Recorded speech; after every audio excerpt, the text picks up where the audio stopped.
Tirahan at kaligtasan ang problema ngayon ng ilang nilindol na residente sa San Remigio sa Cebu. Bukod sa mga uka, kabi-kabila rin doon ang mga tumambad na butas o sinkhole. Mula sa San Remigio, Cebu, nakatutok live si Ian Cruz. Ivan, mahigit 30 na nga anong natagpo ang sinkhole dito sa San Remigio, kaya naman ang nais ng pamahalaang lokal ay malaman kung po pwede bang tabunan na lamang ang nasabing mga sinkhole o ideklarang hindi naligtas ang mga apektadong lugar. Hindi na pantay ang kalsadang ito sa Sitio Tangkong, Barangay Hagnaya, San Remigio, Cebu dahil sa malalim na bitak na likha ng malakas na lindol Martes ng gabi. Isang sidecar ng tricycle ang makikitang nakalubog. Patikim pa lang pala yun dahil sa komunidad marami pang bitak. Si Wilma naiyak at napayakap sa anak nang makitang nasa ibabaw pala ng fault line ang bahay nila, kaya kahit gamit sa loob, hindi nila makuha. Walang mabihis ba?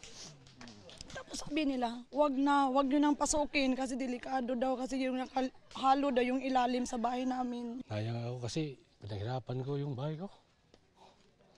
Ya, ganun na lang. Wala akong magawa. Mabuti sir, ligtas kami lahat. Maputik ang ilang kalsada, pati ang loob ng ibang bahay. Sila ang pinakapurod kasi malapit sila sa balon. Diyan naglabas din sa balon ng mga putik nung gabing yon. May mga bidak din sa kalapit na barangay Punta dahil sa malakas na lindol. Napakalalim at napakahaba nitong bitak dito sa barangay Punta, dito sa bayan ng San Remigio, Cebu. Makikita nga po natin na talagang halos ilang tao ang lalim nito at pag sinukat naman natin, napakahaba po ng gap ito na halos yung pinakamaiksi at doon sa banda doon ay mahaba pa. Ang mga taga rito nais na mabisita ng mga eksperto itong nangyaring bitak sa kanilang lugar para malaman nila kung paano ba sila magpaplano ng kanilang buhay sa mga susunod na panahon. Si Aling Josephine, nagkabitak-bitak ang bahay dahil sa lindol. Hindi niya malaman kung paano silang mag-anak ay nakatalon at nalampasan ang mahabang bitak. Nanginginig pa rin siya kapag tumatawid sa bitak. Ang mga alagang baboy, ipinakiusap na niyang ilipat na. Hindi ko kaya, sir. Sama ngayon, sir, wala na kaming matirahan, wala na kaming balay. Sa Sitio Sansan sa Barangay Manyo, maraming nakitang sinkhole. Ang isang malaking butas, may tubig pa. May dalawang maliit sa di kalayuan at may sinkhole sa tabing dagat. Pero ang pinakamalaking sinkhole na aming nakita, nasa gilid ng bahay ni Nazaldi. Mabuti na lang, nakalikas siya at kanyang mga magulang ng lumindol. Ayaw na nilang tirhan ang bahay nilang nasa bingit ng sinkhole. Ayon kay San Remigio Mayor Mariano Martinez, 32 sinkholes and counting na ang naitatala nila. We cover them or just declare the areas unsafe. Yeah. But the problem there is there are already buildings. Sinusubukan pa naming makuha ang panig ng Mines and Geosciences Bureau ng DNR kaugnay sa mga hakbang kasunod ng mga tumambad na sinkhole. May timang PHIVOLCS na minamapa na sa Cebu ang Bugo Bay Fault na siyang pinagmulan ng 6.9 magnitude na lindol noong Martes. Nasa Cebu rin sina DPWH Secretary Vince Dizon at Philippine Red Cross Chairman Richard Gordon. Binisita nila ang San Remigio kung saan mahigit 20 ang nasawi. Magtatayo rin ng tent city ang Red Cross sa tulong ng DPWH. This will be preparing for 2,500 families. Kung kakapusin na, dagdagan pa natin. And each tent will have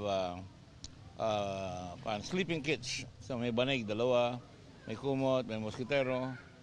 Pagkatapos may hygiene kit na yun, na may tuwalya, 2 tuwalya, mayroon silang 6 na sipilyo for a family, may sabon. Ang dami pong mga tourism workers that have been gravely affected with a loss of livelihood. So una, pina-include po natin sila sa one of the priority sectors na mabigyan ng family food packs through the DSWD. And then eventually we are endorsing them as well as those that will be situated in the tent city for alternative livelihood training by the Department of Tourism. Maraming tulay at kalsada ang napinsala ng lindol. Agad daw itong ipapaayos ng DPWH. Gawa na yun ngayon, so cleared na yung mga highways natin. Ang next step, starting Monday, uunahin natin yung mga tulay, magre-rehabilitate na tayo. So papaspasan natin, sabi ni Presidente.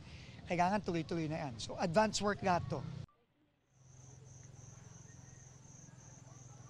Ivan, ayon sa mga opisyal na dumating dito mula nga dun sa mga kalihim at mga taga Red Cross, talagang mahaba pa ang laban patungkol sa epekto nitong malakas na lindol. Kaya naman dapat daw na magtulong-tulong ang lahat para malagpasan itong malaking hamon. Balik sa iyo, Ivan.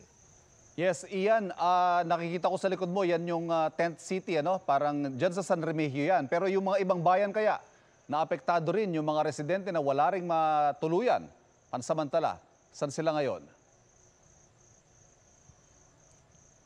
Ivan, yung mga tent city na gaya nito, no, actually ito yung mga tents na itinayo pa lamang naman ng mga lokal na pamahalaan, ng iba't ibang mga organisasyon, pero iba pa yung itatayo na tent city ng Red Cross sa tulong ng DPWH. Mas malaki yun, Ivan, at mas maraming ma-accommodate doon. Ano? Pero yung natanong mo na papaano yung mga ibang mga lugar, ano, marami ding mga ganitong kapareho, no, sa Bogo, doon sa Medellin at sa iba pang mga bayan, ano. Pero Ivan, yung mga hindi na nakakapunta sa mga tent city o doon sa mga open space, ang napapansin natin talagang doon sila natutulog sa mga gilid ng kalsada, doon sa harapan ng kanilang bahay na open, kasi Ivan, talagang nagkakaroon pa rin ng mga pagyanig, ano, lalo kung madaling araw, ayaw na at natatakot ang mga residente, lalo na yung mga bata, na kapag yumayanig ay nasa loob sila ng bahay. Kaya ang ginagawa nila, doon na lang sila naglalatag sa labas para daw agad ay nasa ligtas na silang lugar, Ivan. Maraming salamat, Ian Cruz.